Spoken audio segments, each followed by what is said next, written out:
of God or godly love. And you have the eros, which is the romance or where we get erotic from.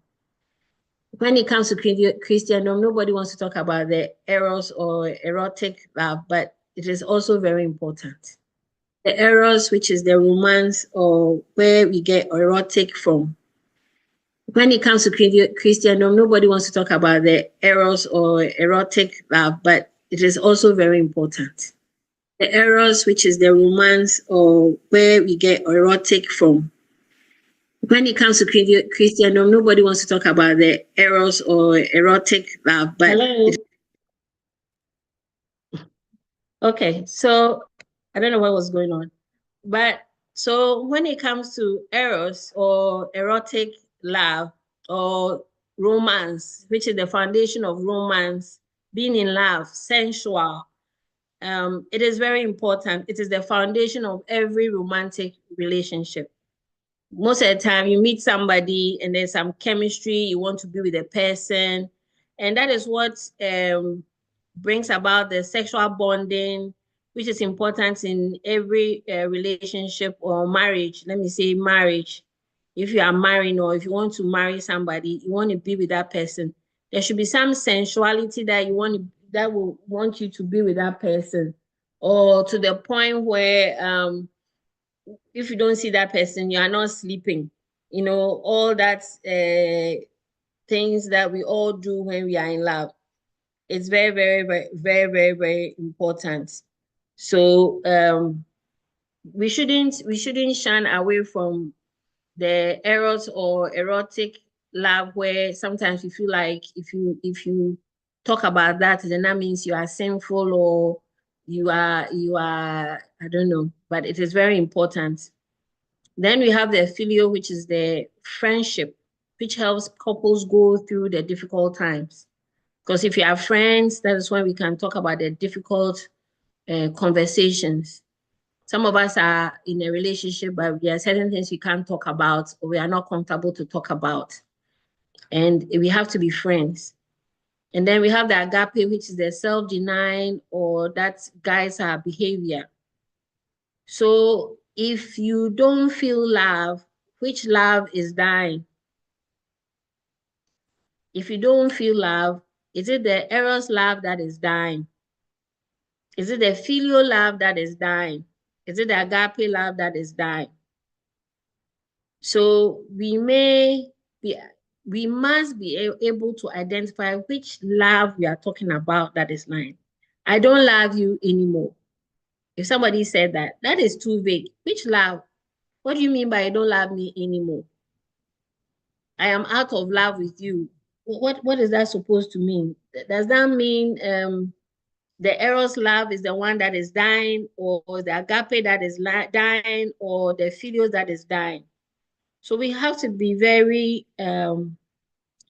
intentional to identify for ourselves what it is, because then our partners also get very confused when maybe we tell them that I don't feel like I love you anymore. It's like, what do you mean by that? What have I done to you? So I don't know. I just know that I'm not in love anymore. You realize that if I'm going to go into it, if you are with somebody and the person says, I don't love you anymore, and can't give you any tangible reason, that is why it puts you in that situation where you are wondering, what went wrong? And it could affect you emotionally or psychologically.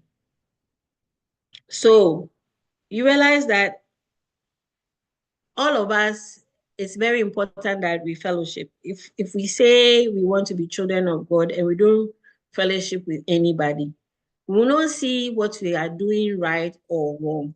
We will not know who we are. It is when we are fellowshipping with other people, that is when we know our strengths and our weaknesses and the things that we need to work on. So for instance, if right now you decide that you will leave people, you don't want to get into any trouble, you want to grow yourself, you want to become the spiritus person, and so you go to a cave and you stay in the cave for 100 years, you won't have any problem with anybody. As soon as you come out of that cave and interact with somebody, I can bet you that immediately you realize, you will see how human you are.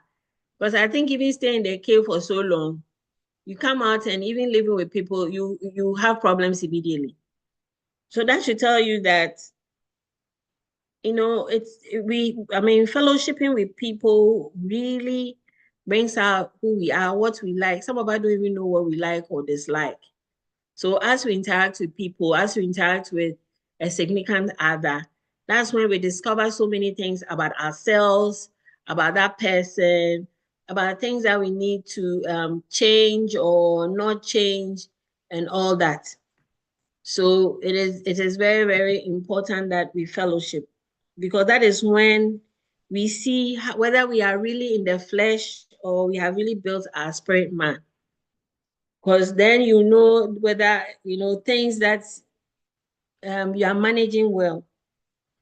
So let's look at things that make people get to that point where they feel like the love is dying or is dead or is fading, however you want to look at it. The first one is offenses. Sometimes somebody does, our partners will do something and we get so upset about it and we are not able to let it go. We dwell so much on it and the thing becomes so big and we are not able to move past that offense. And the more you dwell on it, the more it will get to that point where it's like you don't feel like being with that person anymore. So you realize that if there are offenses, that is where we need the philios, we need the agape, so you should see that the love that we feel evolves in different ways. It evolves, like 1 minute you are operating in agape, 1 minute you are operating in filio, another minute you are operating in eros. So it's not one love that is there all the time. It evolves into one another as you need it to manage the relationship. So there are offenses. You need agape love coming in. You need filios coming in. You need all that coming in to help you with the offenses. And then behavior. Our behavior, respect. Do we respect our spouses? Criticism. How critical are we? Do we apologize when we do something wrong? And then deception. I mean, a lot of people cannot stand it when they find out that the person that they are with is not been telling the truth. It's a turn off. Deception. And then we have competition. I mean, some of us are competing with our spouses or significant others. Expectations. Some of us have expectations. And I have to say here that when it comes to behavior, nobody just acts just like that. Remember that how we are thinking, our minds drives our behavior. So sometimes it's very important to know the perception somebody has. If somebody is doing something, if we have to try and find ways of asking the person to explain to us what they are thinking. Because what you are thinking drives your behavior. I always say that there's a reason to every madness. So if you see a madman throwing a stone, maybe the madman saw you and saw that in his mind, he saw you with a stick about to hit him. So he took a stone and threw at you first. It doesn't make it right, but he's acting based on what he thinks. And exactly that is how we all do. We always act based on our thinking or our perception. It doesn't make it right that maybe everything that we are doing is right or everything that the other person does is right. But believe you me, we all act based on a perception that we have, the way our mind is thinking. So we have to be very careful, or when we are trying to resolve any problem, make it a point to intentionally find out what the person is thinking. Communication is also a big factor.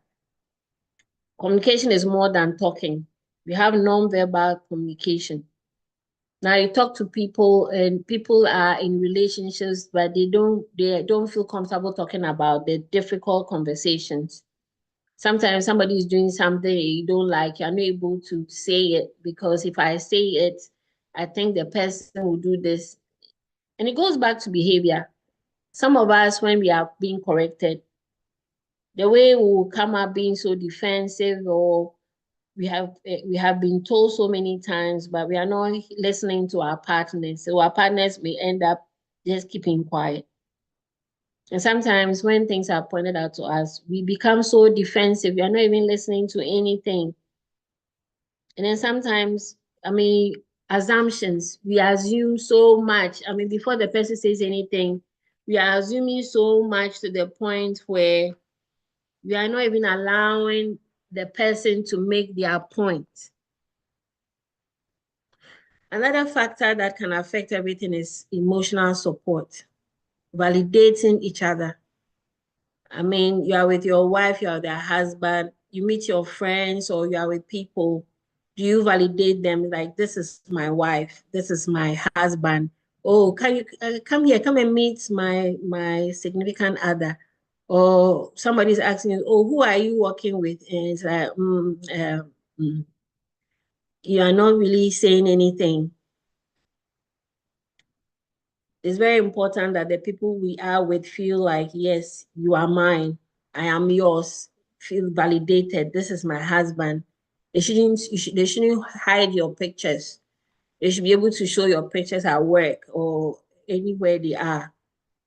It makes you feel like, wow, I'm loved. And then intimacy. Into me, she sees, into me, he sees. How vulnerable are we to each other? Are we able to share and talk to them, to our significant others, or we are not open, no emotional connection? It is very important because, as I said, God intentionally created the eros to bring bonding, and the eros, it comes with all this emotional support. If there's no intimacy, there's no emotional connection, and there's no bonding, we are weakening the relationship. We have to be intentional to get it all going. That is why I said from the beginning, if something is going off, or you feel like, man, this relationship, I don't know, then you should examine which part of the relationship needs work. And the other thing is self-centeredness. Me, myself, and I. Some of us are in relationships, but it's all about me, myself, and I. Everything is about me. Some of us have entitlements. You feel I have more money than you. I went to school more. You should be privileged. You should feel yourself very privileged to have me in your life. All those things really affect the relationship. So we realize that all of us have roles to play when you're in a relationship to make sure that the relationship does not die. We are not looking at our partners, so we are looking at us. So all the things that I've mentioned, be looking at you, yourself, whether there are certain things you are doing that can contribute. Because like I stated earlier, it's very, very easy for us, and we easily point to our partners as they are the ones doing something. But as they said, the devil in the mirror. Let's also look at ourselves and see what we are doing. So what do I do if my love is dying? First of all, you have to accept that feeling and deal with it. Denial will not help. Spiritualizing it will not help. Sometimes, so if it's the eros, you need to deal with it and not feel like you are being carnal. Sometimes it's like, okay, I'm being carnal. If I say that the eros side, I'm being carnal. And so you spiritualize it, it will affect you. Let's get ready to seek counseling. There are older people around us, or senior brothers and sisters around us that can help us. And everything is case by case. And that is why I started by saying we should be careful about generalizing. And if you want any clarity, bring some context to your question so that it's not like we are not going to bash anybody here, like is men are like this and women are like that. But sometimes the conversation becomes women don't do this, men don't do this, women don't do that. Then it makes everybody gets very defensive, and then we are not learning anything. But just remember that everything is case by case. Sometimes somebody will make a complaint, and as you investigate, you realize that, like I said, there's a reason to people's madness, as much as their reasoning might not be the best. So we are not here to bash anybody. Remember that it takes two to build up any relationship, not one. It takes two. So if we find ourselves in a relationship, then we all need to be very intentional to grow the filios, to grow the eros, and to grow the agape. I want to give room for questions. And so I want to end by saying that love evolves, but does not extend. Evolves. Love transforms, but does not necessarily die. Because as relationships grow and evolve, love can adapt, take new forms and depths. All depends on how we build our filios, our eros, and our agape.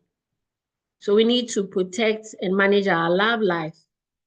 It is not carnal, especially when it comes to the eros, because that is the bonding. And, everything is built on principles, I always say. So you can't say you are defying gravity with prayer. So you go and stand at the top of a building and jump. And because you prayed, it will hold you. And that is how some of us are dealing with our marriages and our significant others. When we're having issues, we are not sitting down to find out exactly what we need to do. And so then love looks as if it's dying or dies. And then it becomes ugly.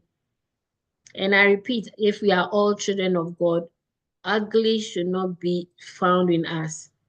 No matter what, you do your side and make sure that you, as a child of God, you have played your role, and let God do the rest. So the floor is open. Thank you. Thank you, Auntie Amy. Thank you very much. And this is really insightful. As Auntie Amy said, the floor is open. Anyone with any question? When I check the chat box, there's no comments, no question. So over to you, our audience. Any question, any contribution?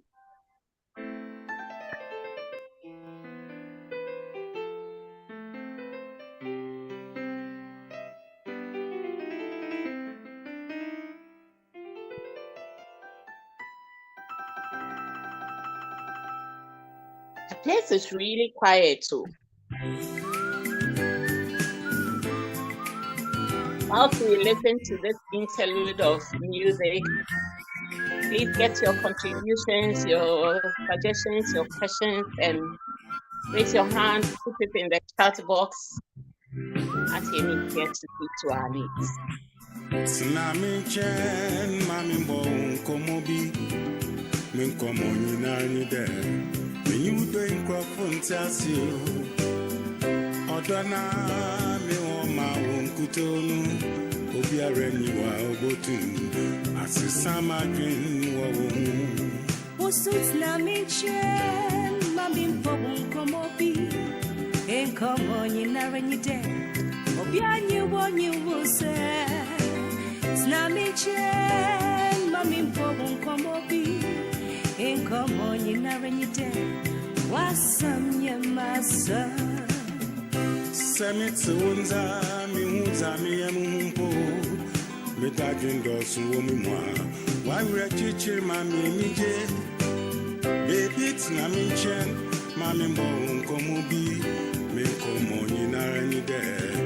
Mewa pieza mauta Wondo ashemema The music playing really puts all that Auntie Amy said into music form. You have to mention but Auntie Amy, I have a question. The intimacy you talked about, it's for married people, right? If you are developing a romantic relationship where you are ending up in marriage, I mean, as you are courting, intimacy doesn't necessarily mean sex. You getting to know the person, into me you see. So intimacy is for any significant relationship that we know is going towards marriage. We have physical intimacy, we have spiritual intimacy, and all that. So if we are that close, I get to know you, I get to know what makes you tick, I get to know things that make you feel vulnerable. You being able to talk to me, it's all part of building the filial part of the relationship too. So if single people can build that, not necessarily the physical or the sexual part.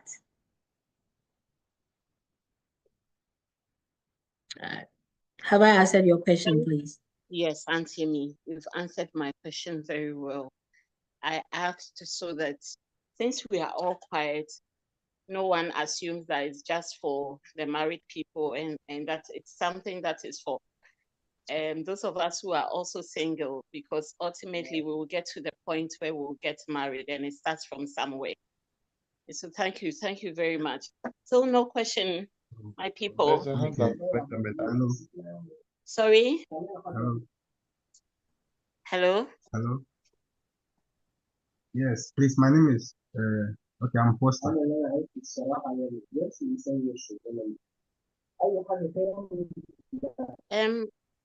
Can Hello? you speak up a bit? I don't know if it's me. Yeah, Auntie Amy, can you hear him?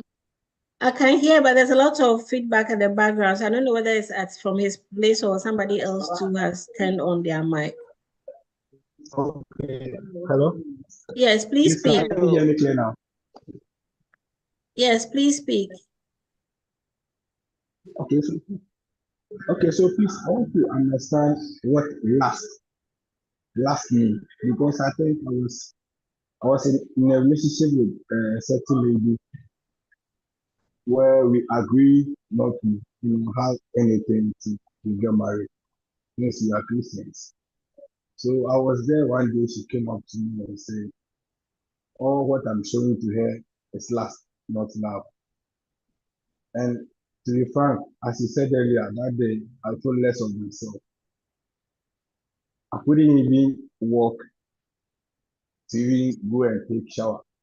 I was broken that day.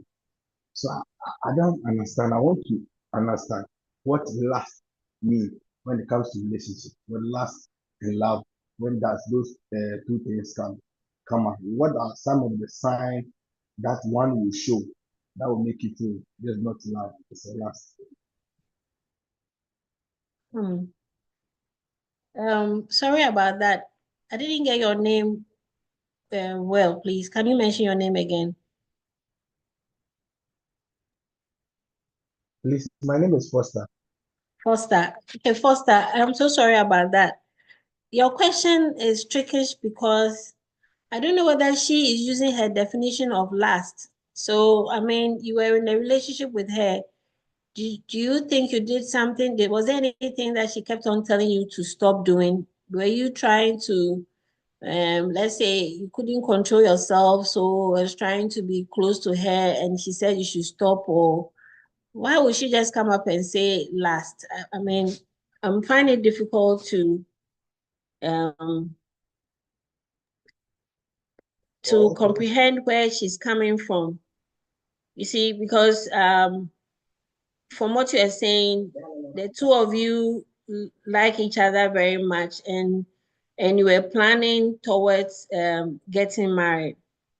And so I don't know whether as human as we all are, maybe you were with her and then you had some sexual desires or whatever, and then not necessarily trying to go with it, but I mean, expressing it, and she then says that you are full of lust, which is limit. I don't know. Can you add some context to it?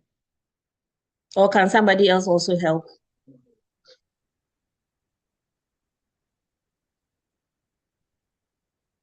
Oh, okay. I don't know, but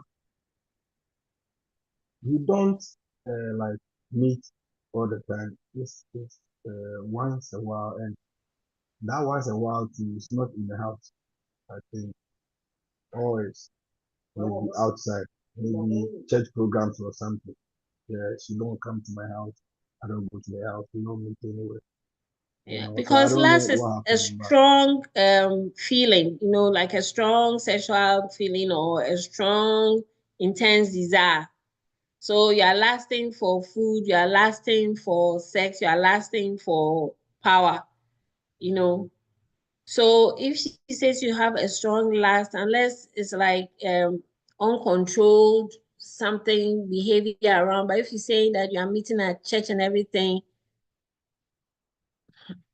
I would say that don't let that affect you so it affects the next relationship. Are you in a relationship now? no, please. Yeah, I think, don't let one person give you a bad experience like that.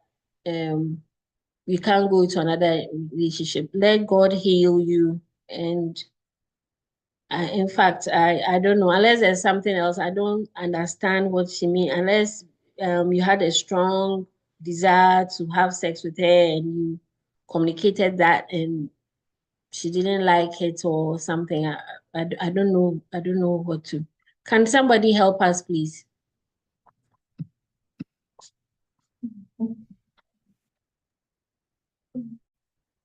So I agree with Auntie Amy. The context for what you are asking, there's basically very little context. So it's difficult to understand where she is coming from. If we look at it from all that you have said, then what's the basis for what she's saying? Because there's no room with what you've said to show the last, unless you are not telling us something.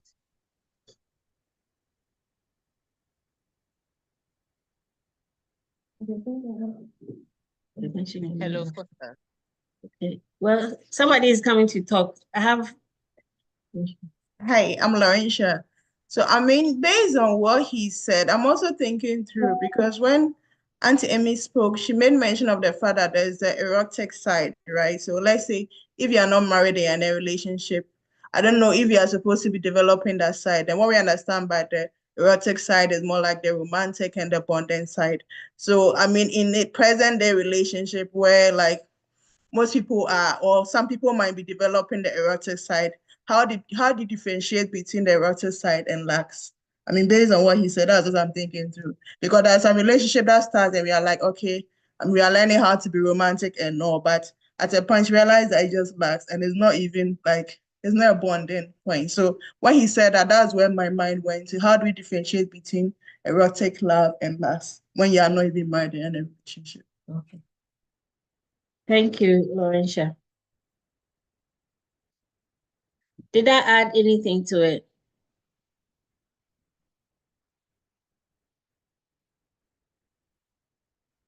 Hello, Auntie Amy. Yes. So did that help? Foster, did that help? Did that explanation help? Yeah, yes, yes, So I don't know whether, yes, please.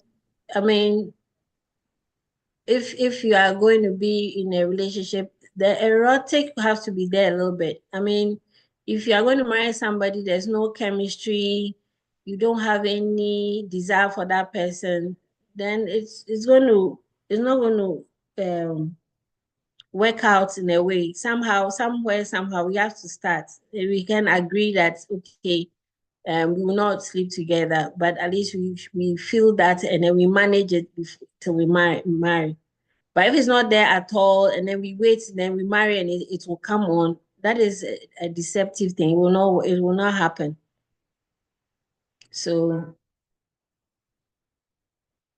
I think people are putting questions. Auntie Elsie, if you could look at the chat box, I think people are putting things in the chat box. I'm sorry, but it's not showing in my chat box. So Auntie Amy, if you can see it, because it's not showing in mine. Okay. 1 second.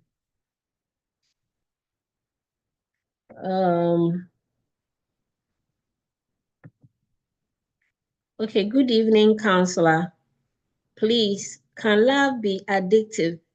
If so, what's the implication? Hey.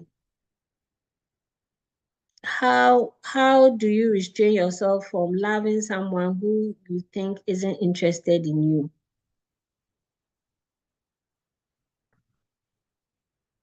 Okay. Is love addictive? What would you say? I mean, I guess sometimes you see that somebody is in love with that person, the person can't sleep, can't do anything. And that means the erotic part had gone so out. I mean, you want to be with the person 24/7, but you realize that the other sides have to grow, that friendship have to grow. If you don't manage it, it can't be one side. Because you have seen that people who have said they are in love so much, for some reason it dies off. You can't be friends alone. So, and agape love, we have agape love. We are trying to love is kind and patient and all that. So all the three has to go. If you say love is addictive, I think the beginning stages when you meet somebody and you like the person so much and the eros is so high, it appears addictive because you want to be around the person all the time.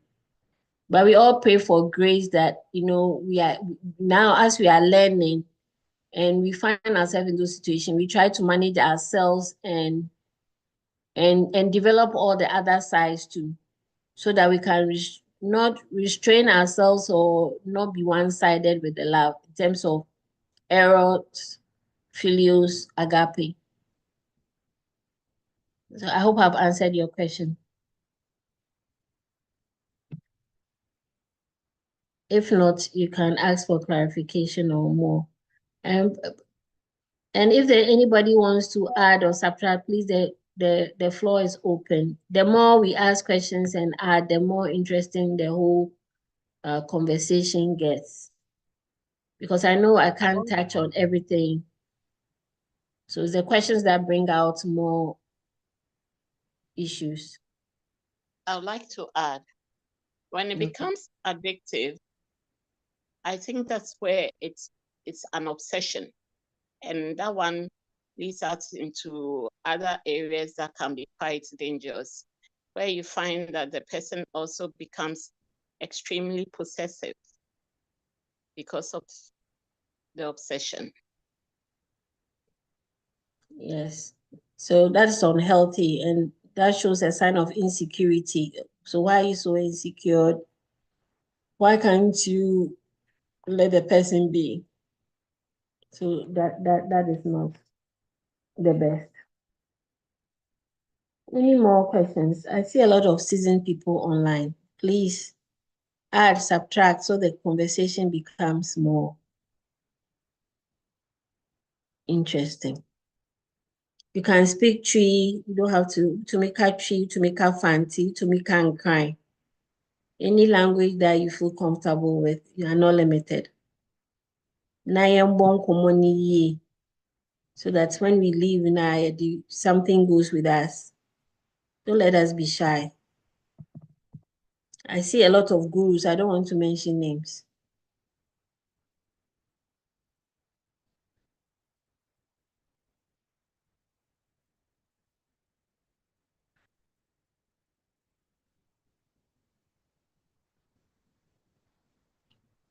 Where's Apostle Victor? He asked so many questions. I'm not hearing from him.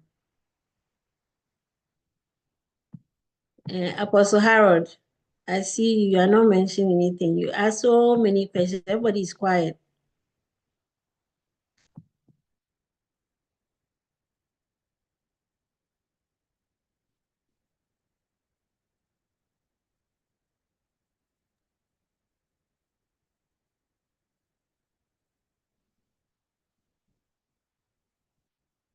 Everyone is so quiet. Auntie Amy, please, how should we handle it if we are brokenhearted?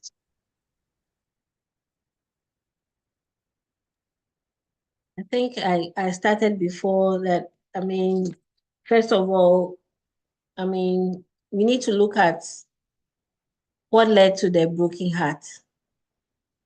Our spouses might have said some things or things that happened. But we really need to look at it from our point first in terms of whether we contributed to it.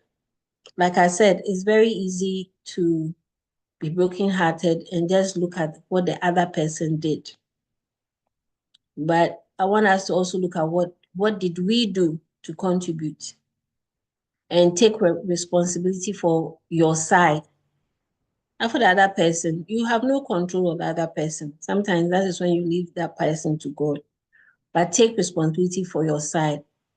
Maybe you said something, you did something, and because of that, the other person reacted another way. So you take responsibility and you apologize, or you do whatever you have to do on your side. And that's where we pray and ask God that God will help the other person get the grace to let us be together. And I want to say one thing. None of us should be the source of anybody's fall.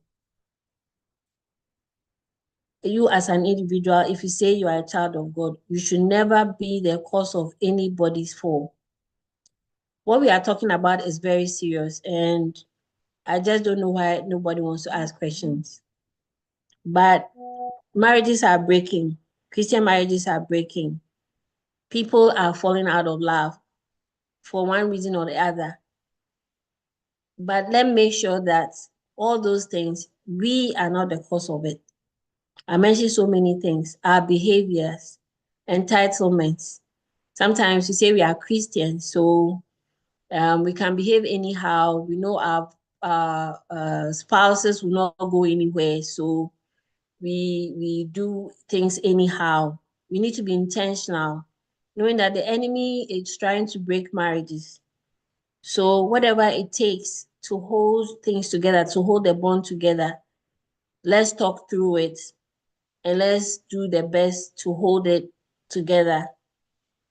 But then we need to take responsibility our side that we will not be the source of anybody going to a mental institution or somebody falling out with God because you have pushed them to the point where they are doing something else. Elsie, I see two hands out. Okay, Harold and then Marion. Yes, I see Ladies first, Harold let me and give the Marion. opportunity Harold. to Mariam. Ladies first, please. All right, Okay. Marion. Thank you and good evening. Thank Good you evening. for this insightful exposure. I want to find out, is it a sin if my love is dead? Saying is it a sin? I won't say it's not. It's not a sin. It's life. Like I said, love evolves and transforms, and things happen that causes that love to go to another level. You know, so for instance, you are in love and there's an offense. So because of the offense, you don't feel that love, that strong erotic or filial love towards that other person. That doesn't make it a sin. That makes it a reality that you need to sit down and look at. Because whatever it is, offense or whatever, if you let it linger for so long, then it goes into something else. So that's why I'm saying that if your love has gone down, the realistic thing is that, yes, this is how I feel. It's not a sin. But what can I do about it? Or what is causing me to feel that way? Because behavior that doesn't happen, like I said. There's a thinking. There's something that has happened that is affecting your thinking and affecting your emotion and affecting the way you feel. And that is something that sometimes you don't take time to sit down and look. What is it? My spouse is acting a certain way, which is affecting me. And that's why it's making you feel that way. And so that is where we try to address the cause and not deal with the symptoms. Sometimes want to deal with the symptoms. So you feel like that, and the person, okay, I'll take you to a restaurant, a nice restaurant. So we go to a nice restaurant, but that will not take away the cause of why the person is feeling the way they are feeling. So it is not a sin. If you feel like that, it's time to deal with issues, and it's time to be honest and frank and deal with it instead of spiritualizing it, like I said before. So it is not a sin at all, but time to really deal with issues to revive that love and not let it die completely. I hope I've answered your question. Yes, please. Thank you. Please, the gurus, you can add to what she said or subtract before Harold asks his question.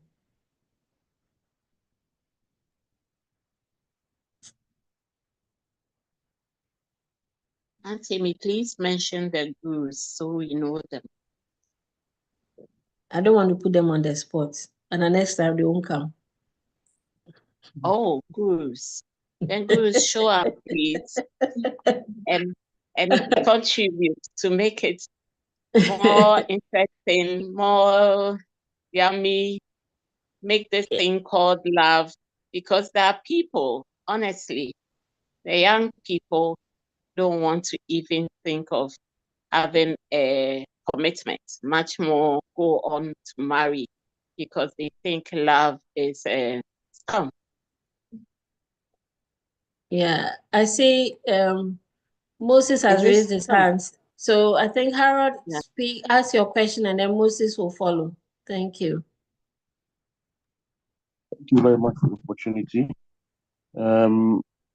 I happen to come from a wedding today, and one of the things that the ministers said struck me, and it brought a lot of things to mind as you were speaking. And it's a common thing we always hear that if you're not your only friend. If you're not your husband is your only friend. If there's any issue, discuss among yourselves. Don't go anywhere. Solve the problem yourself. But you would agree with me. For me personally, it was not a cultural shock, but a rude awakening that it is not entirely so, especially as you grow and especially as you age on like good wine. There's always a need to have, I'm not saying discuss your issues with people and wash your dirty in public, but I think sometimes there needs to be a breather. You need people to just talk to and discuss general items. You don't lock yourself up like Auntie was trying to point out. But you sort of need that sort of family around you. You need that sort of circle around you who you can always reach out to, even when you are just bored or something. And I want you to throw more light on that, teach us the healthy way to go about it, even if it is right at all. Because for us Africans, you like bad. Everybody is bad. So even the counselor is bad, the pastor is bad. So they are out to get you. So we want to make sure that we hide everything as much as possible. We don't share too much. Nowadays, people don't give testimony in church because when you say it, the devil come and snatch your blessing. So point something out for me. Thank you very much. God bless you. Yes. Like when I was speaking, I talked about we have the eros and we have the filial. And the filial is the friendship part. Your wife should be your friend too, because you should be able to talk about things. It is part of the intimacy that we are talking about. If something is going on with you and you can't talk to your wife and it's affecting the relationship, I mean, you are helping it die. So I believe that is what the pastors are talking about, that you need to build that filius. You know, it's our crime work. We are going to be in this for the rest of our lives till death do us apart. And so we should be able to talk. If something is happening to me, because you hear people say, I ask them, what's wrong with you? The person is not talking. And that's something that people find also very frustrating. What's wrong with you? The person is not talking. So we should be able to talk. And then what you are talking about, we are talking about relationships. Like, we have different types of relationship. Everybody, you should have different boundaries. We come from families. So you have relationships with your family, you have relationship with your friends, you have relationship with your husband, you have all those relationships. Just the fact that you are married, that doesn't mean that from now on, all your friends, you cut them off. You don't talk to any of your friends, me and my husband alone. Your husband can, or your wife cannot take care of all the needs that you have. You are from a family. You may have a mother or father alive. You have a relationship with them. So you should be able to relate with them. You should be able to talk to it. If even if it's not like you go and you're talking to them about your marriage per se, but you have a bonding with them that you need to work at, where the two of you sometimes decide, today we are visiting this person's parents, we are visiting that person's parents. Sometimes, they are getting old, you give them gifts or something, or you take care of them. You have sisters, you have cousins, your sister's birthday, cousins doing something, you build that bond, because life is like that. Sometimes you may need help, and the family people or friends will have to come in. Our old school friends, they have a need that they play in our lives. So, but then that doesn't mean that when you meet all these people, what you talk about is your family issues or your intimate issues. So, as for the connections, you shouldn't break the connection. They all have their peculiar thing they do in our lives. What you talk to your sister about, you all come from the same home, you grew up, you saw certain things together. You can talk to your sister about certain things. It doesn't necessarily, maybe the same way, you may have certain things going on in your family that you may not necessarily be talking to your husband about, but it's your family thing. So it's boundaries, keeping clear boundaries and understanding the connections that you don't throw them away. I hope I've answered your question. Much Moses. more than enough. Okay, Moses, I think you are next.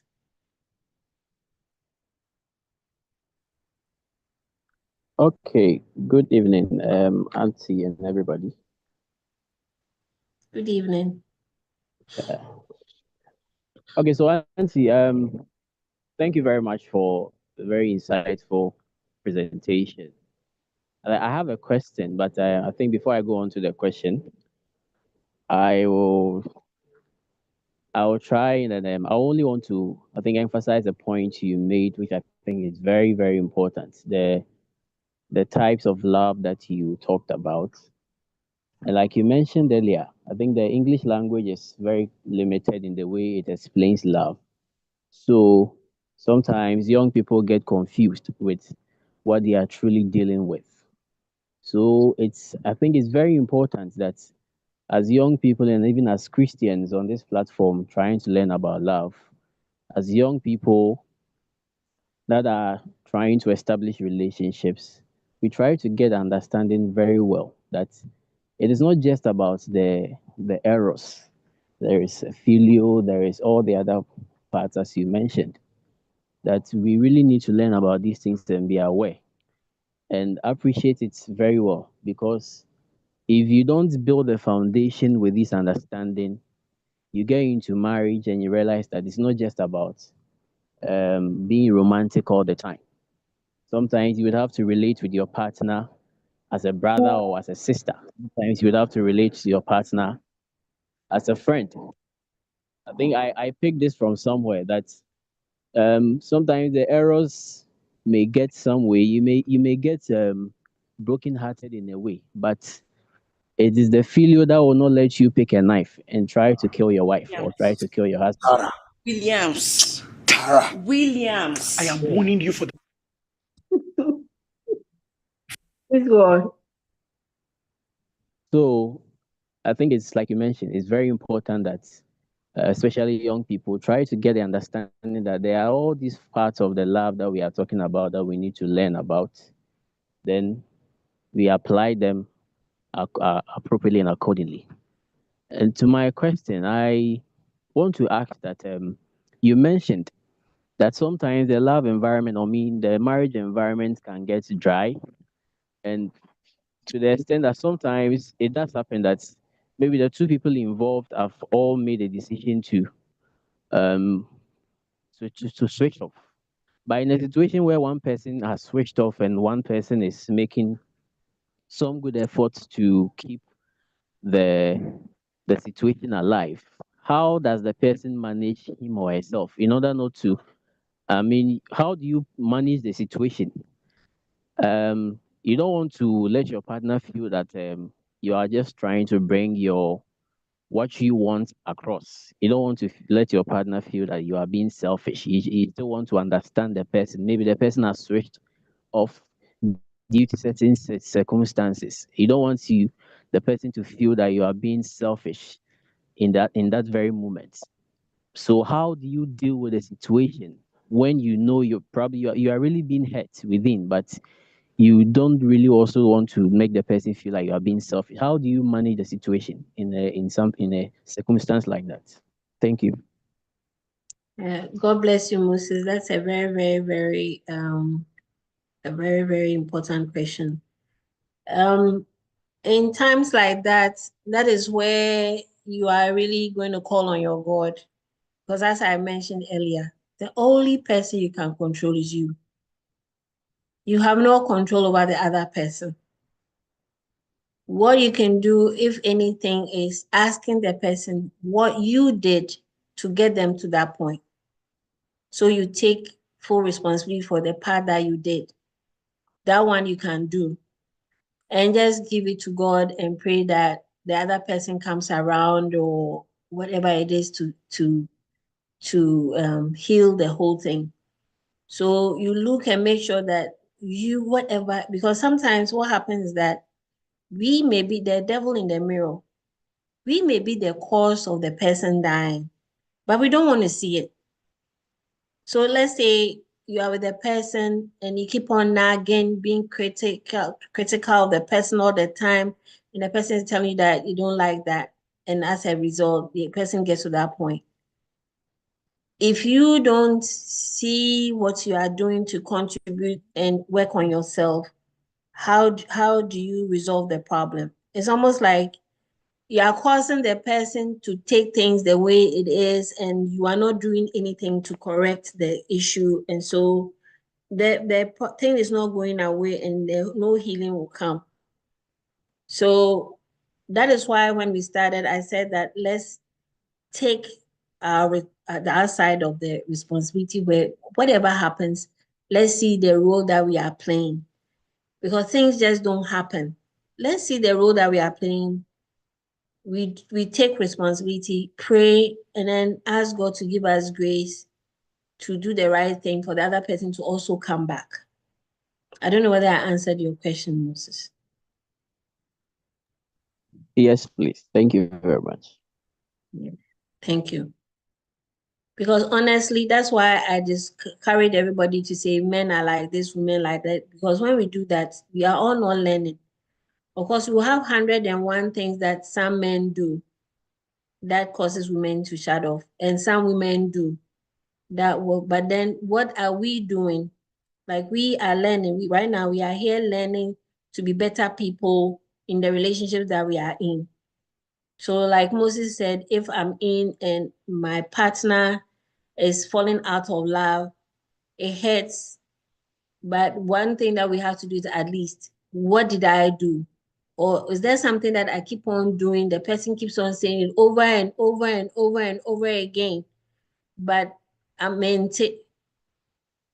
Then in a way, we are also being selfish. And that's why I'm saying that we should not be the cause of anybody being pushed to the end. We should not be the cause of anybody falling out of love, or anybody pushing the person to a point so that the person will cheat on us or do something, and in the end is their Christo Soma Ebe Basa. We shouldn't be the source of obi can't concentrate our work, can't do anything because of what we are doing. So that's the least that we can do. Apostle Harold, I see your hand. Anthony, thank you very much. I want to build on what Brother Moses was sharing and the answer you gave him. And I want to come from the other side that we seldom look at, where, for example, if you read the Battlefield of the Mind by, what's her name? The renowned preacher, I forgot her name. Let me know which one time. She shared a story the very first time. She said that there was a couple and they had been married for some time and the marriage was just not working.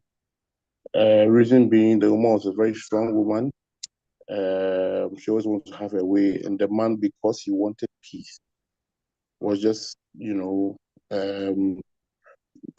the sake of peace, sort of just always allowing things to just go by.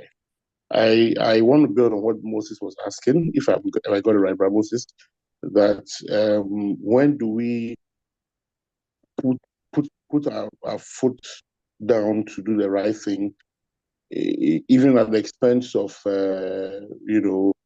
causing some friction? Because especially for us as guys, I'm not generalizing, especially for us as guys, because we put in that unique position as the head of the home, if you actually sit back to look on and allow things to go back in the interest of peace, you'll still be held accountable for it. And in fact, that was the context of that story in the first chapter of that book by Joyce Meyer. And I just want you to, I know I'm not, it sounds like I'm generalizing, but I want to put it in context that based on what he was saying, we don't want, what I was picking was, I don't want to offend the person, so in the interest of peace, you let it go, and things are going back.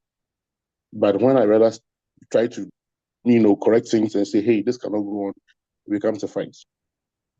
How do we handle such situations, and what is the best way to go about it? Thank you.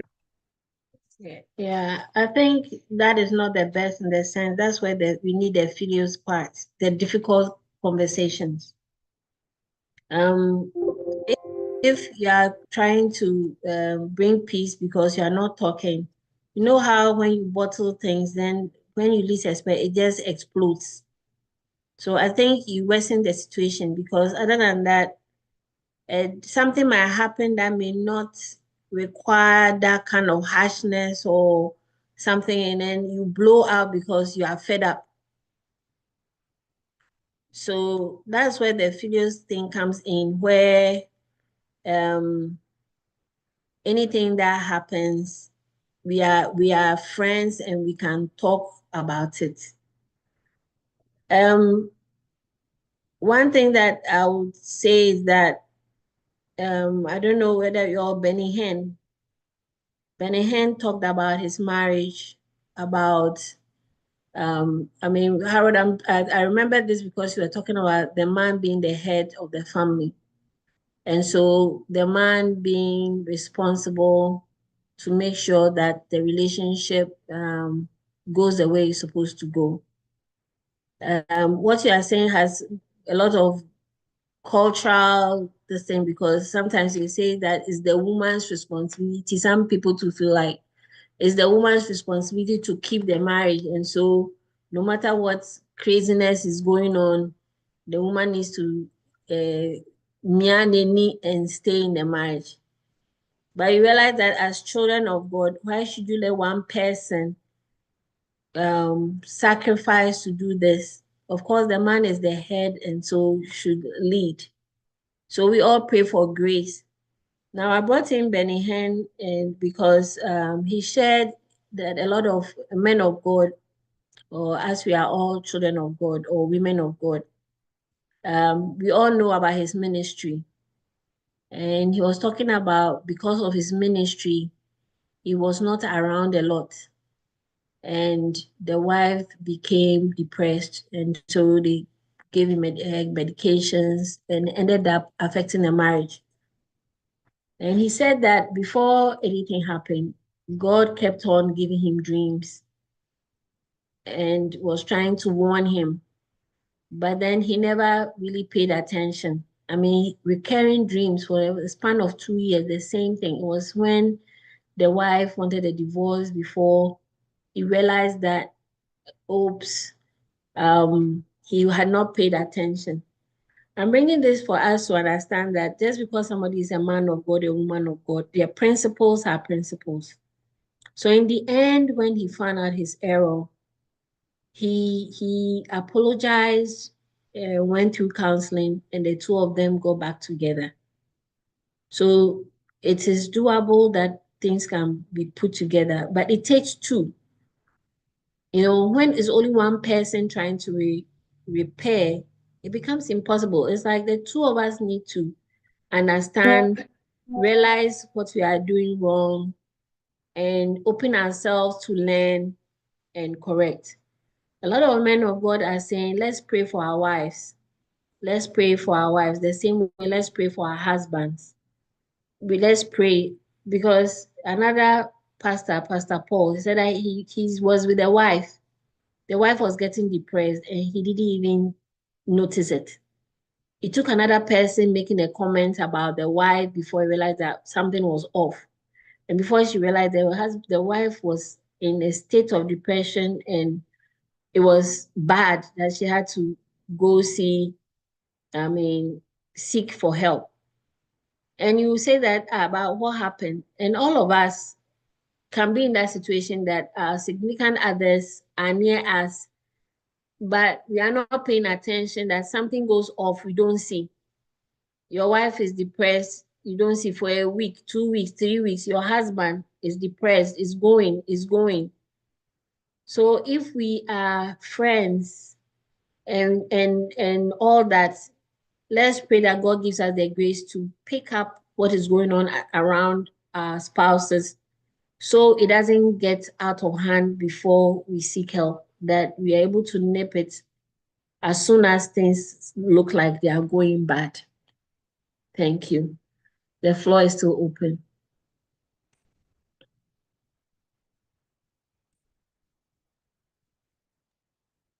I would like to add up to this one, Auntie Amy. Go ahead, please. So you talked about communication, and I would like to lay emphasis on the fact that if we don't allow our communication to grow and the communication starts dying, that's where we miss a lot of things that happen to our significant others, whatever relationship we may be in, because you're not talking. So you don't get to discuss, you don't get to talk about anything.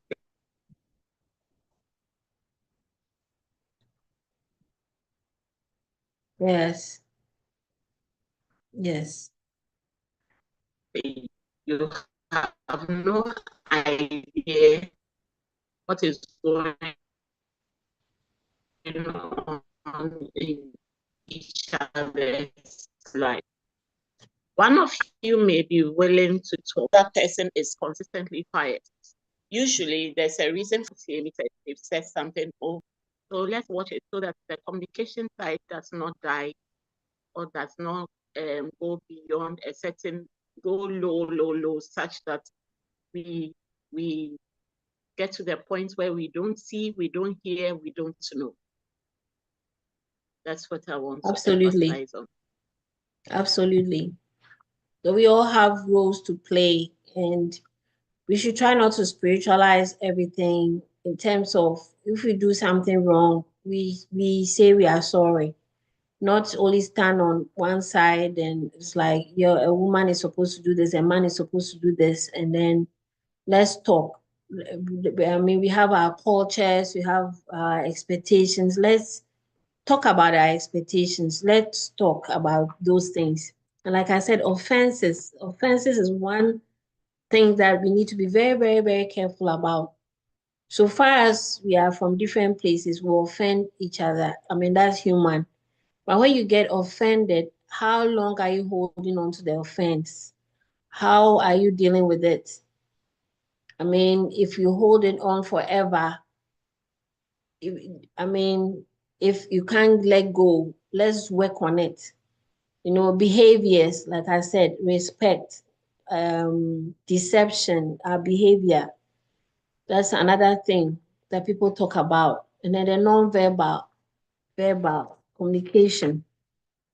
I mean, these are all very, very important. And then the emotional support, very, very important. I mean, if our emotional or connections are dying, our eros is going down because it will go up, down, and we don't work on it and we let it die immediately, completely.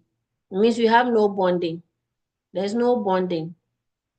And before you realize we are roommates, and then roommates after a while, it's like, well, you don't feel like being roommates, So let's be careful. The floor is open still, please.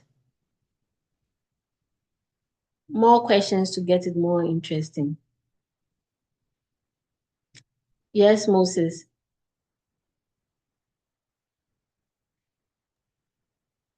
Okay, Auntie. Another question came to mind when you were talking.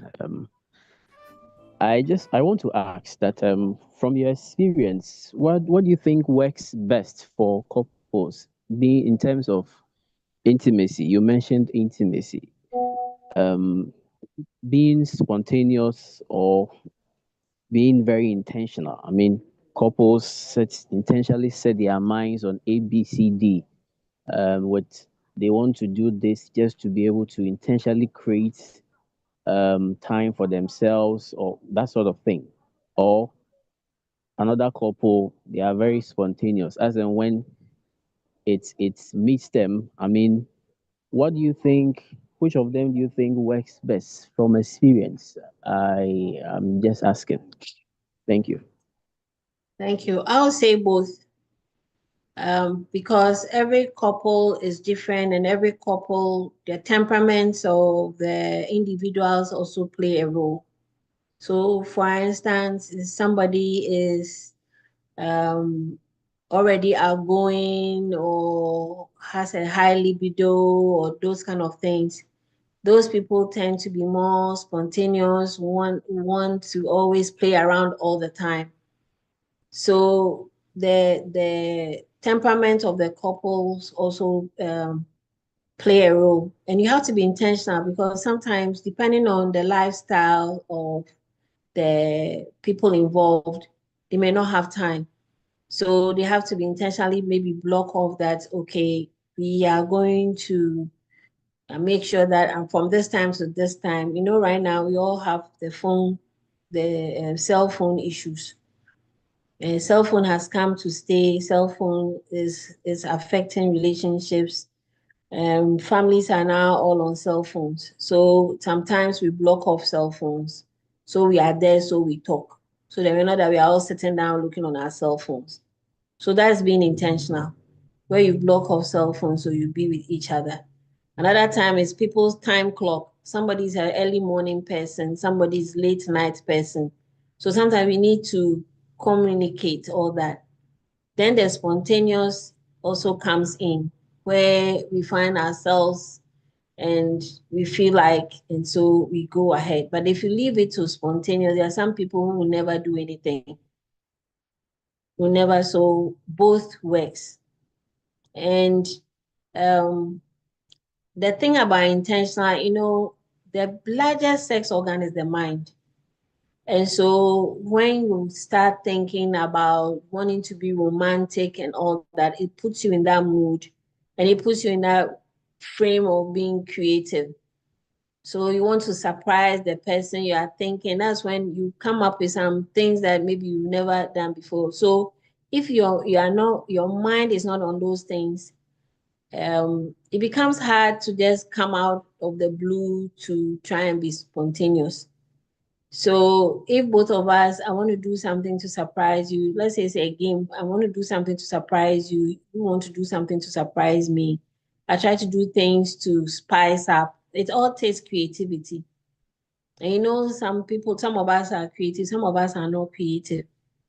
So the two of us should also know our strengths and weaknesses. So you know that there's one person that can bring certain things up, and then you meet the person halfway.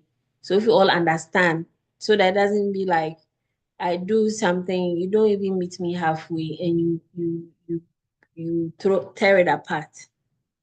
So both is necessary.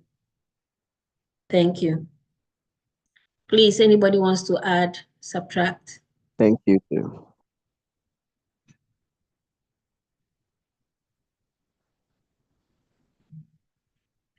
Anybody wants to add, subtract?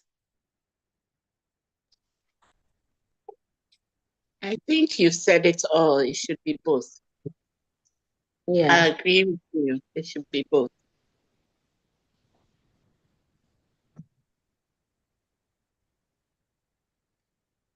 The singles, no more questions.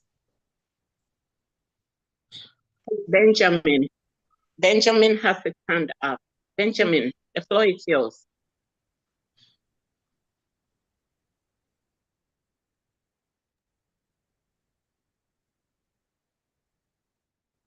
Hello. Benjamin, go ahead. Hello. Hello, please go ahead. Oh, Benjamin, you're a girl. Okay. No, I'm actually using my husband's phone. No worries. Just pulling your legs. The floor is yours. Of course, I don't want it. I want to know whether I'm the one not getting it right, or maybe it's is what I think it is. No, is the truth, or is true. Yeah. Please, is it normal for your partner to frequently chat others, but not you? It's like you feel most at times he's engaged with other people that he calls friends. He checks up on them, he sees their posts and comments, and they are cool. But to you, it's like mostly you are being forgotten. You always have to ask before it is done to you. And at some point you also feel like you are talking about it too much, so you just want to let it be just like that. And I want to ask you if it is normal for him to be doing that, or it is okay for me to just stay back and just let it be. I wouldn't say it's okay for you to let it be. There are two things. Let's say per your husband's temperament, he's a friendly person. But that doesn't mean that if he's a friendly person, you should be left out. And you feeling like that, like we talked about earlier, if you just sweep it away and pretend it's not there, it's going to come up another time, and it's going to come up where it's going to be very nasty. So before he started that, that's where we are talking about us. Was that the same from the beginning? Did it change? When did it change? From the beginning, yes, to me, that is what I think. But from the beginning was like almost the friends, those people that he sees them to be friends, never saw me to be a friend. And it was like almost all the time they have issues with me, which I myself, sometimes I sit back and be like, what have I done wrong? So it was some point that I just wanted to let it go. He So- decided to stop it once we were dating then. So I saw a change that some friends that he was so kind of close and used to go out with and sit and hang around with, he decided to pull back. But most of the times, it's like what I saw, he didn't see them, because mostly you could get to their phone and it's like some are being like, I don't like her. But such a person be like she's a friend. You get my point. So when I also see such chats, I decide not to like that person back or even want her around my then boyfriend, now a husband. But when we got married, I feel like he stopped at some point just to be settled. And that is now a big problem to me, which sometimes I sit down at work and everywhere I think about it. That is why I want to ask. He is here. That I'm asking that question. That I want other people to also talk about it, for me to know whether I am now the one that I'm thinking too much, that he should be free with everybody that he wants to be okay with or hang around with, or he should limit it. That is what I want us to know. Yeah, I mean, there shouldn't be the point where he's interacting with other people so to the point where you are uncomfortable about it. That is an issue. Like I said before, maybe he's sanguine and he has friends around him, yes. So I mean, we are not saying that because now he's married, he should not have those friends. But even the word friends, it's another issue altogether, because now that you are married, who are the people that you are talking to? Because if you don't take care, you end up not bonding emotionally with your wife. Like we are talking about the videos where there are certain things you are discussing with people outside instead of your wife, especially if it's a female. It is not the best. And why are all these people saying they don't like you? I have issues with that. What have you done that? So that should be communicated. Is it because, I mean, why don't, I mean, if, I mean, I'm your friend Actually, and you meet somebody, why am I interfering in the relationship that you have met to the point where I'm clearly saying I don't like the person? okay, actually, that person, I later got to know that it's like they were then besties, they were together. So when I came into the picture, it was like I was taking the attention of him away, which I even sat the person down and discussed with, that if she thinks that there is something going on and she wanted a relationship with him, I'm good to stay back. But she said that there was nothing like that. But she made sure that some people or some friends wouldn't like me at some point too. But let that one slide. That was even in relationship. So if they had a relationship, I shouldn't be worried because everybody was fighting to get their spot. But now we are married and I still feel like my husband is mostly online, but I must chat or say that, hey, today won't you even check up on me before he chats me? Sometimes I complain about it several times before he even say hi or even see that what he is doing is wrong. And emotionally, it's really draining me to the point that I had to talk to a counselor and my mother, which my counselor made me understand that it's not important for me to talk to my mom. I should channel the conversation to him rather, because he will be neutral in giving me the support. So I just want to know that what he is doing, is it the right thing? Like, am I the one? He's listening to us, right? Yes, he is here. He's just beside me. Benjamin, can you please come and remove your mouth or defend yourself? Say something to us, please. Anyways, good evening, everyone. Good evening, Benjamin. We are sorry with you. It's my turn. No, I'm okay. I'm okay. I'm really glad, when you started, you made mention of the perspectives and how you perceive things and how you are going to definitely react to it. And you gave an instance of when someone, let's say, picks something and throws it at you, and how he or she is perceiving it, and how you should also respond. So most of these things, I feel maybe it is also usually in that light. So I'm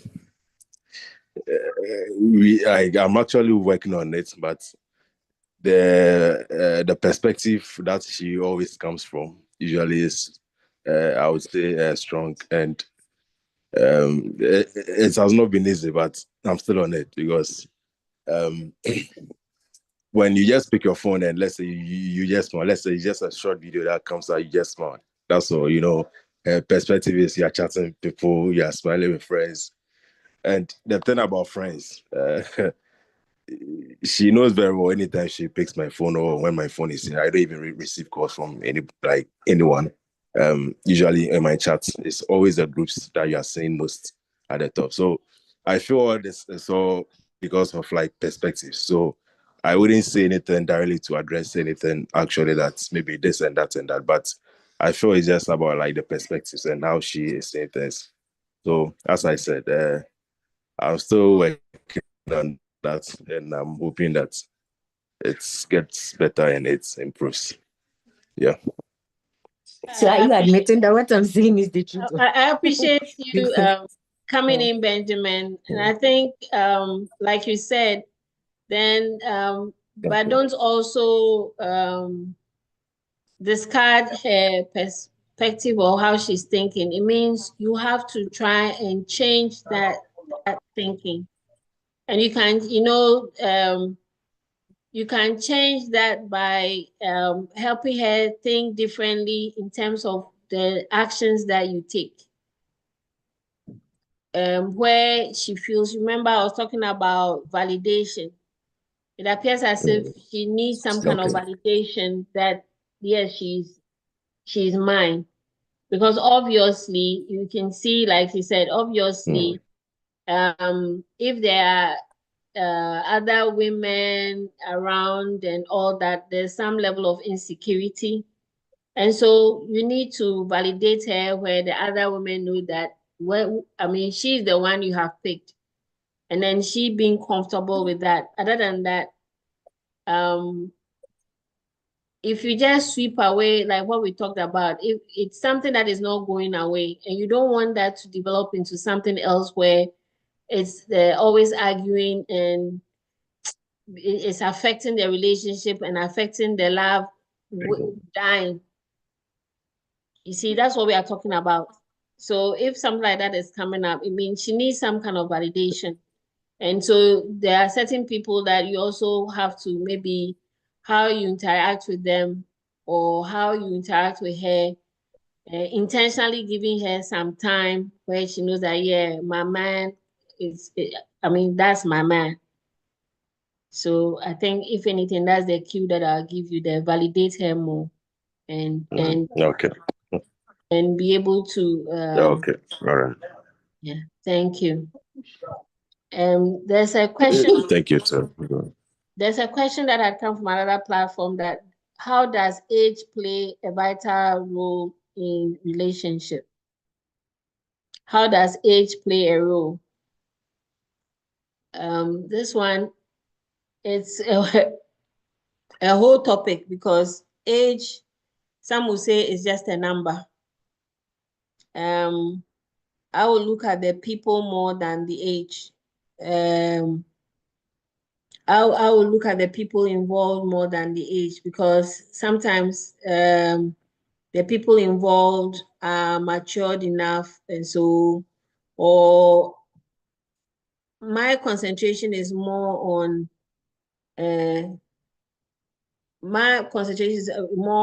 whether the people are in God, because with that one, they are able to do everything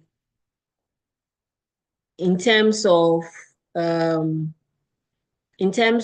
understanding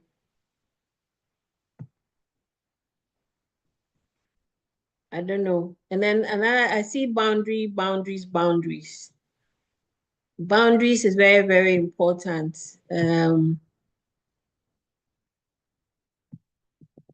That's also a very wide topic, boundaries. I always say that, let's say, Harold, I'll give you a minute.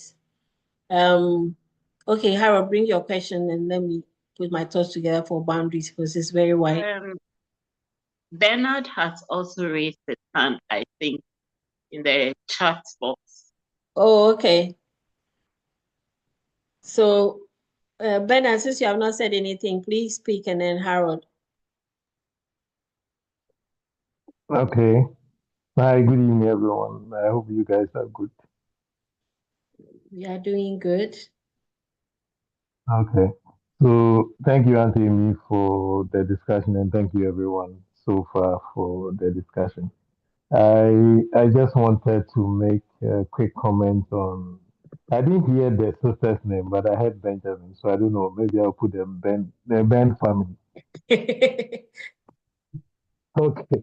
So I want to say that I think the fact that our sister was able to call with the brother's phone and somehow having the idea that this was going to be the question to be asked, and then the brother saying that he's already aware and working on it is a very good beginning for things to work.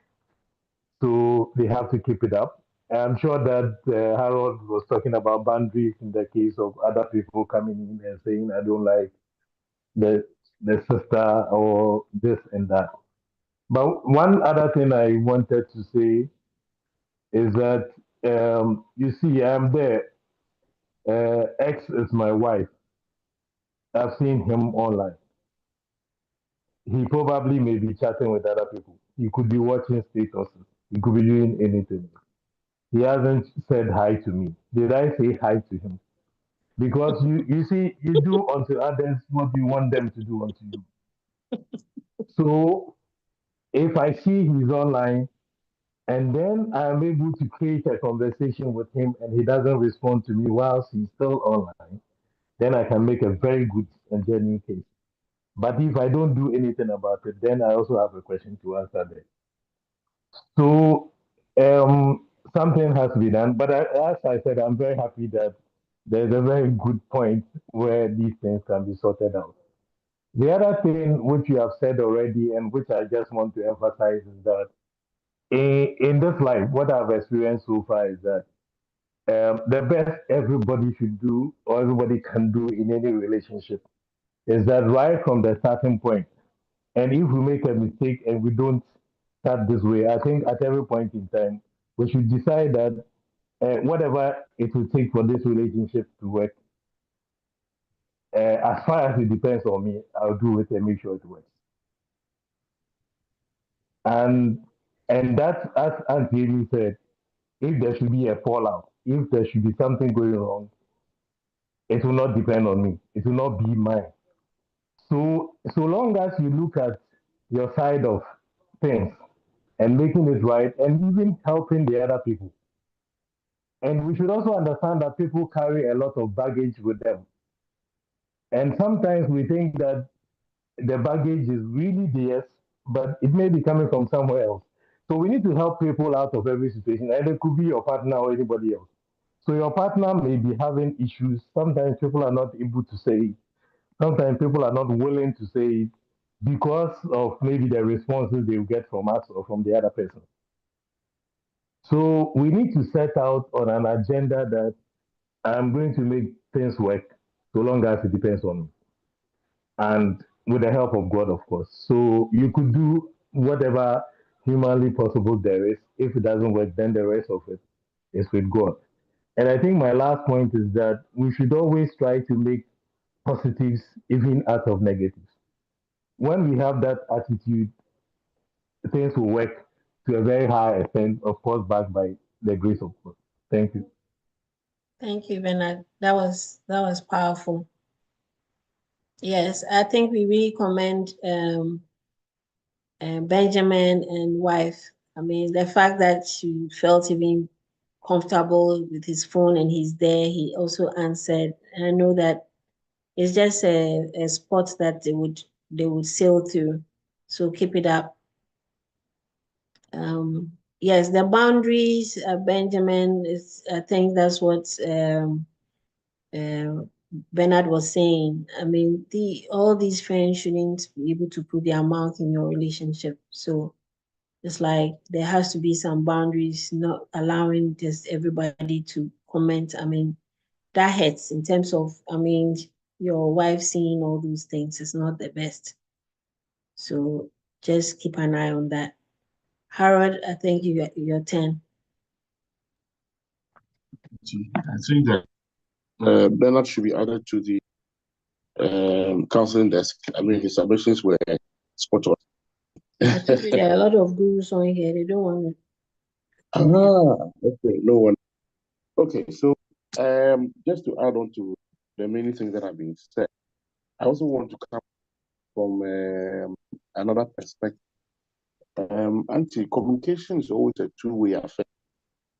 And when I'm communicating and I'm hitting a wall, the average human being is a social animal. We are told we always want to interact. If I'm hitting a wall, obviously I'm tempted to, find solace elsewhere, and it has its own attendant issue. But what I'm saying is that, like you keep saying, why don't we look at ourselves? Why don't we try polishing ourselves a bit?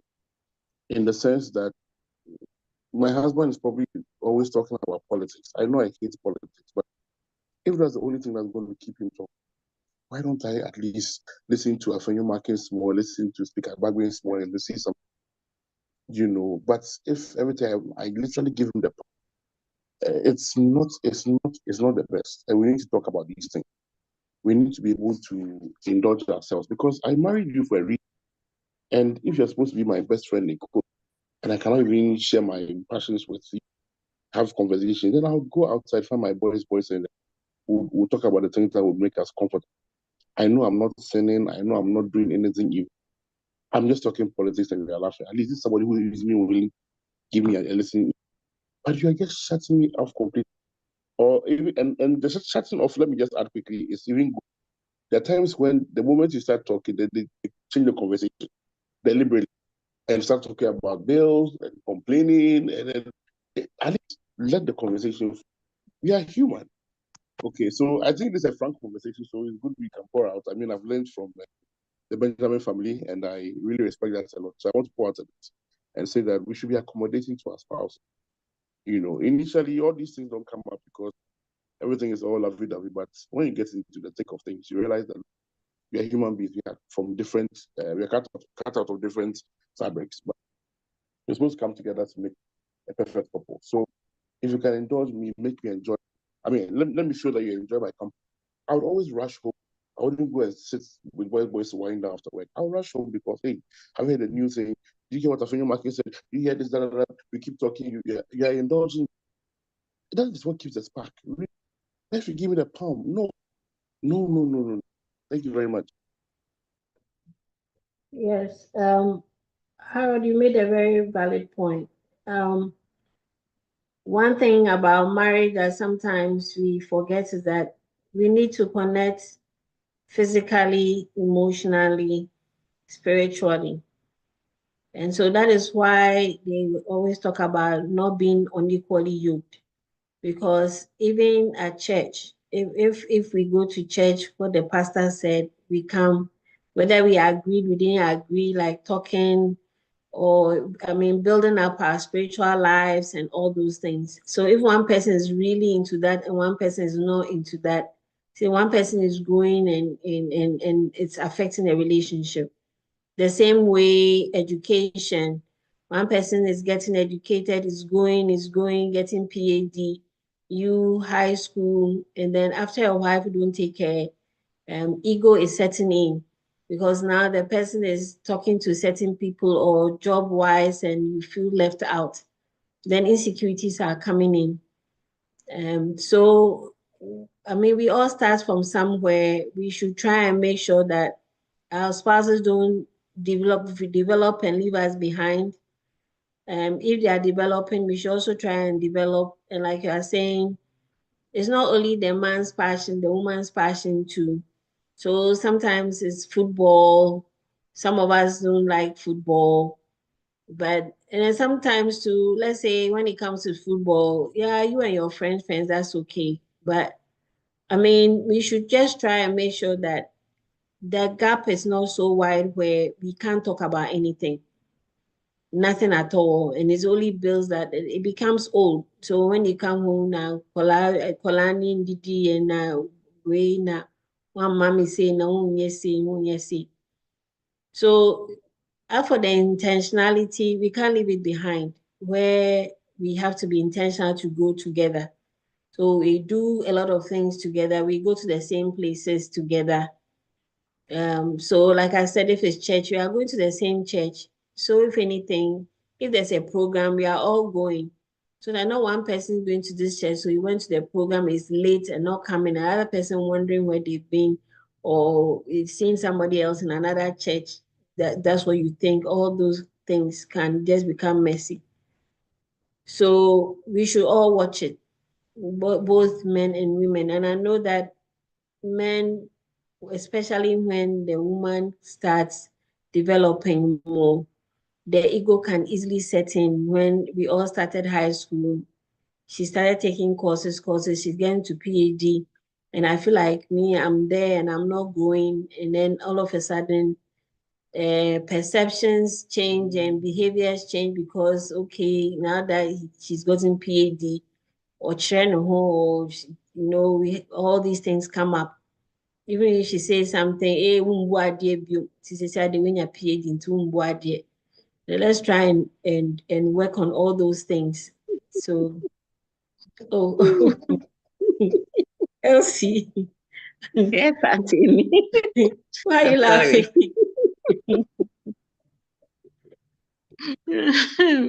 I like Harold's submission. Harold, the little bit I would like to say to add to Auntie Amy is that if, be it the male or female, if your partner is not coming, let's say, making an effort to find out about the politics and stuff, drag the person along, pull the person along, because sometimes genuinely the person doesn't find it so interesting. So there's no motivation or incentive, nothing to make the person want to go and look for that news or anything. So make it interesting for the person. Pull the person along.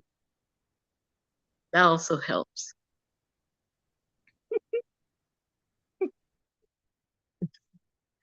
Else you make me feel like the laughing is more than something else. Anyway. Oh, no. Anyway, any more contributions?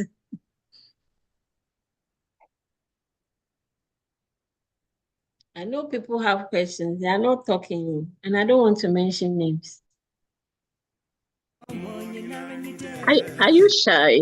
Please, are you shy? Is it shyness, or you feel when you ask a question, your spouse that's if you are married, or if you are in a relationship, it may bring issues. Please don't feel that way.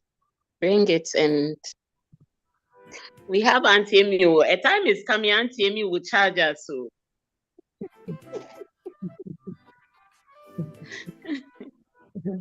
I think Bernard's hand is up. Yeah. Okay. Sorry, I have to come again since people are not talking. It looks like now I'm here. So what I just to add the point or two to what has been said from the point Harold came in. I like the example of the politics and all, but based on the biblical arrangement that the two shall be one, it means that everybody coming into a relationship, in this case marriage, you are going to bring in your assets as well as liabilities in terms of character or everything. Okay, and two shall be one. And as Christians, we are supposed to study each other all the way up to the point of marriage. but people come in differently. People study or learn differently from each other during and some people actually gloss over everything. So thinking that everything will be fine. So we get to a point where I knew Bernard likes too much football. I don't like it. But when I marry him, I'll be okay with it. Or I'm thinking that will go away by itself. It doesn't go. So now, the same Bernard I knew who was going with the boys to watch football, which I wasn't too comfortable with, I thought that I'll be comfortable with when I get married to him, or he will stop. I don't know how that works out. But what it is that if you're agreeing to marry someone, I'm agreeing to marry his liabilities as well as his assets in terms of character or anything. I should be ready to deal with it as we go or deal with it before I get into the marriage. But now we are talking. So for those who are not married now, I think it's a lesson for us to learn. And those of us who are married now, what it is that I, Mrs. Foster, is it, said, um, we have to win. Like Harold was using the Afeyo marking and the other cases. It's like a case of politics. You have to win the other partner to your side. So if Bernard me, I like football and my wife doesn't like it. But unfortunately, I couldn't work on it fully up to the time we got married. This is the time to convince my wife to make it interesting. You see, there are people who didn't like chess or football or politics or anything long ago, but now they like it more than even the people who convinced them to like it. So it's a matter of winning the other partner to yourselves because otherwise you get to a point where the commonalities between you will become so slim and then the love will start dwindling. Because so you have to create a certain big intersection, like those of us who did mathematics. I think everybody did it, modern mathematics. You have two circles you are bringing together. It takes time to have one overlapping fully on the other one. So you start with small intersections, you build on the joints between the two. At a point in time, then it becomes like the two are really, really one. Now you can see one circle different from the other one. They are fully overlapping. So you have to build on each other's strength, each other's weaknesses. You have to build more on the intersection between. It has to increase every day. So if I don't like politics, but my wife likes politics, I expect that my wife will take her time to convince me to make me like politics. But I should also be amenable to liking what my wife is convincing me to like. Thank you. Thank you, Bernard. That was awesome. So as you can see, being intentional is not going away. I mean, from meeting somebody and marrying, you have to be intentional in terms of knowing more about the person, seeing if you are from the same tribe. I'm not saying tribe in terms of tree or fancy or whatever, but then the same tribe in terms of as Christians or whatever, because like I said, this is supposed to be a Christian gathering. And so if we are all in the same fellowship, it becomes easier. We are all hearing the same things. We are all going together. We are all trying to please our King, which is Christ. So we are all trying to do the right thing. And so we help each other. Other than that, then, when life comes in, and things start going certain way, then the love also becomes a certain way, and then look as if we're not made for each other. But things are not automatic. Everything requires work. And so we shouldn't spiritualize things all the time. Those of us who are married, we shouldn't take the eros part out. It appears as if before we marry, like the singles, you are saying, no sex, and then all of a sudden you marry and then sex. But then that means we need to be intentional to understand what all that is about, so that, because whether we like it or not, when we marry, a lot of people then say that I kept myself all this time, and now I'm married, and I don't see top. I'm not enjoying that. Was that worth it? So we need to understand all those things so that we know that, yes, you are keeping yourself not for a man, you are keeping yourself for your God. Let's get that very straight. You are keeping yourself for your God, not for a man, for your God. And then when you marry, you should know that the man that you married, all the men I know, they like to have a woman. They will say they want a slut in the bedroom. They want a woman. So we all also have to make it a point to learn about sex and see how. And the same way, men to learn about sex. I always say that sex is something that everybody is doing, but nobody knows whether they are doing it right or wrong. So we need to learn and make sure that we are doing the right things. If we are not doing, if we are not achieving certain things or goals, we should set goals. We should investigate. It's like some of us are not reading, we are not building up, we are not doing anything.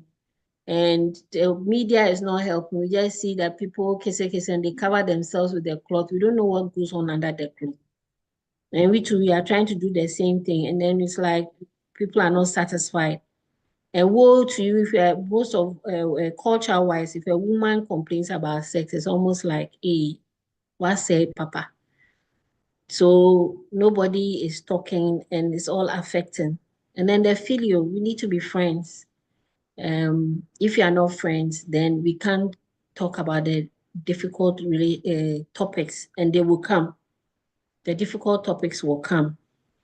And then we need to build up our Christ sense so that the agape too can come in. You know, I think we will not do justice if we don't read 1 Corinthians 13 to remind everybody knows, but maybe we'll have to read it. Because when we are talking about love, everybody wants to be politically correct and everybody's mentioning, I mean, on other platforms, we're talking about love and everybody was talking about, you know, being good and being nice to people, being this and being that. But then it is not that easy, you know, the agape side. But all these loves should be in place in the relationship, not just the agape. So 1 Corinthians 13, it says that though I speak with the tongues of men and angels, but have not love, I have become a sounding brass or a clanging cymbal. And though I have the gift of prophecy and understand all mysteries and all knowledge, and though I have all faith, so that I can remove mountains, but have not love, I am nothing. And though I bestow all my goods to feed the poor, and though I give my body to be burnt, but have not love, it benefits me nothing. Love suffers long and is kind. Love knows no envy. Love does not parade itself. It is not puffed up, does not behave rudely, does not seek its own. It is not provoked, think no evil, does not rejoice in iniquity, but rejoice in all truth, bears all things, believes all things, hopes all things, endures all things. But again, that doesn't mean that because your partner is supposed to be give out agape love, you become the thorn in the person's flesh, forcing the person. That's why I said that all of us, let us work on ourselves. We are not looking at the other person, we are looking at us to make sure that we do not become the thorn in anybody's flesh, that we don't get the other partner to lose their faith in Christ. Thank you. Over to you, Auntie Elsie. Thank you very much, Auntie Amy. I don't know how it came across to all of you, but I learned a lot. I'm walking away from today's program with a lot of things that will help me in my relationship, both with my husband and my children. I hope that with each and every one of you, you have something you've backed that you are going to use in every relationship that you have.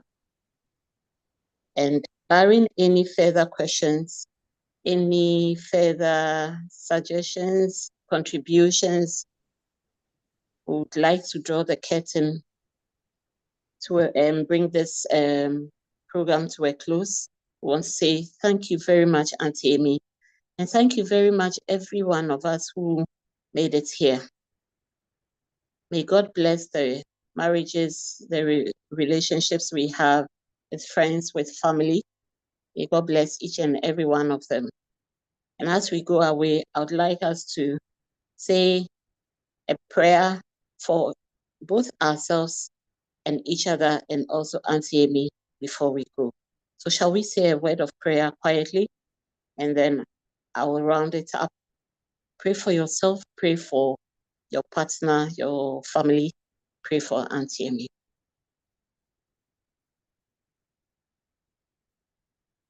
And pray that the relationships we all have will be better, especially because we are children of God. The word says that we should be kind to each other, we should respect each other, and we should love each other.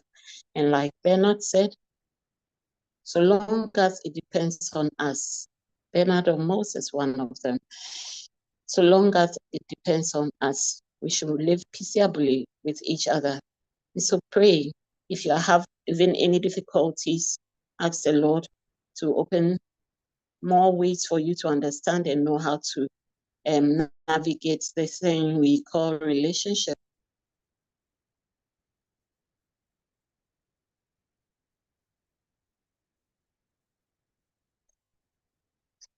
Everything, Father, we bless you.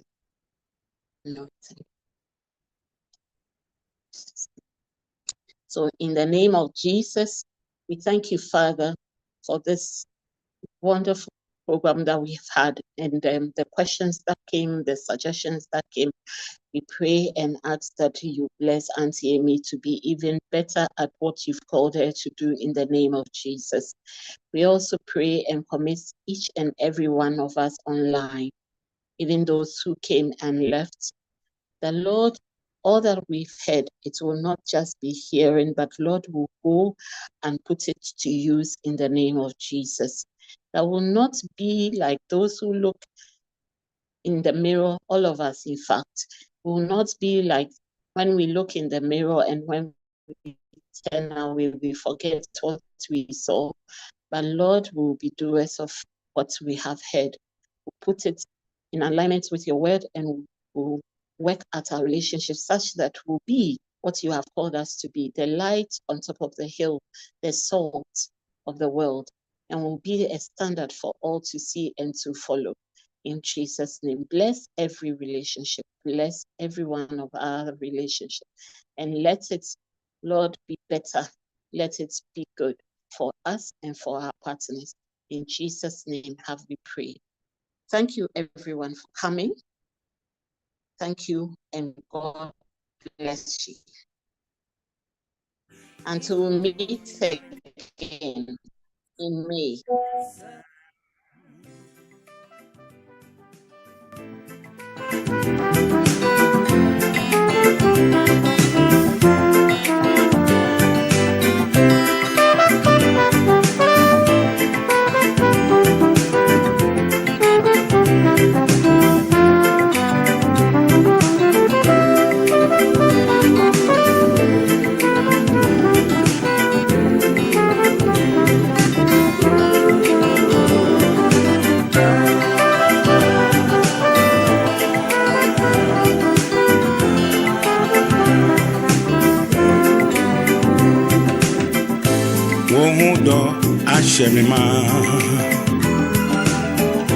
Missy Maria Zinila Mawo.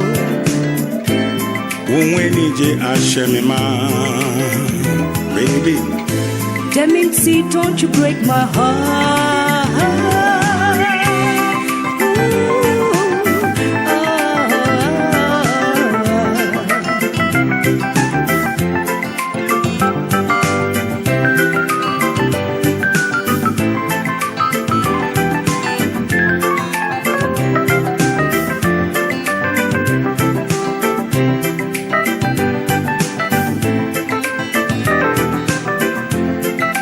Ain't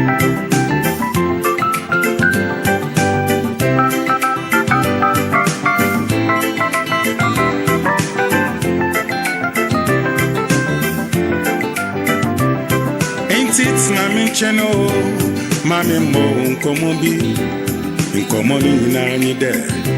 Menyu de odosro nkwa, se menyu na ma menyu ambiro obiara, se menyu eni mare mkwa, misuro nyina ayokra. Se mitse wonza, menwuza meyemu, medadwin dosu omi mwa, wajre cheche mami enije. Baby, baby, tina minche, mami mbo nkomo bi, me nkomo nyina ni de, me wa peza mauda. Tina minche, nkomo bi o. Hey, hey, hey, mina ma baby polia, sakripia wa kashemio de, menyinde masam ye wasam. Tra-la-la, tra-la-la, tra-la-la, hey, hey.